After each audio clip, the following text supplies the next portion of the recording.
చేసినప్పటి నుంచి రాత్రి వరకు ఈ ఆధునిక జీవితంలో ఎన్నో టెన్షన్స్, ఫిజికల్ స్ట్రెస్ పోయి పూర్వకాలం అంతా మనం ఫిజికల్ స్ట్రెస్లో ఉండేవాళ్ళం. ఇప్పుడంతా పోయి మెంటల్ స్ట్రెస్ ఎక్కువైపోయింది. సో అందరూ ఫిజికల్ వెల్బీయింగ్ అయితే చాలామంది మనకు వాకింగ్ అంతా చేస్తూ ఉన్నాము.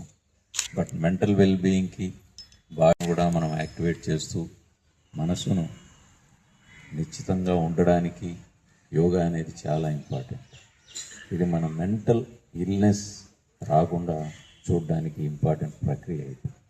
సో దీన్ని చూసుకుంటే లాస్ట్ ఒక 20-30 ఏళ్ళ నుంచి ఇది మనం నెగ్లెక్ట్ చేసిన సబ్జెక్ట్ లాగా వెళ్ళిపోయింది.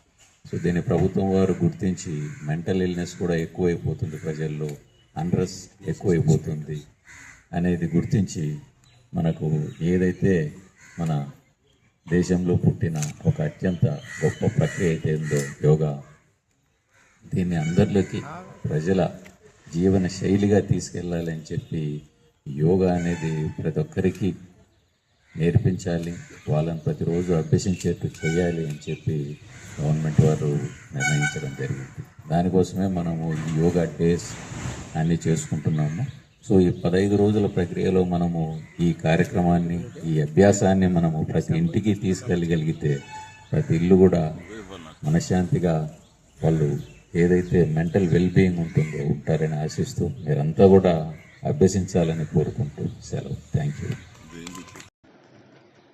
యోగాంధ్ర కార్యక్రమంలో భాగంగా బుధవారం స్థానిక శ్రీ రాజమన్నార్ గోపాలస్వామి దేవాలయంలో నిర్వహించిన టెంపుల్ యోగా కార్యక్రమంలో జిల్లా కలెక్టర్ ఎస్ రామసుందర్రెడ్డి పాల్గొని యోగాసనాలు చేశారు.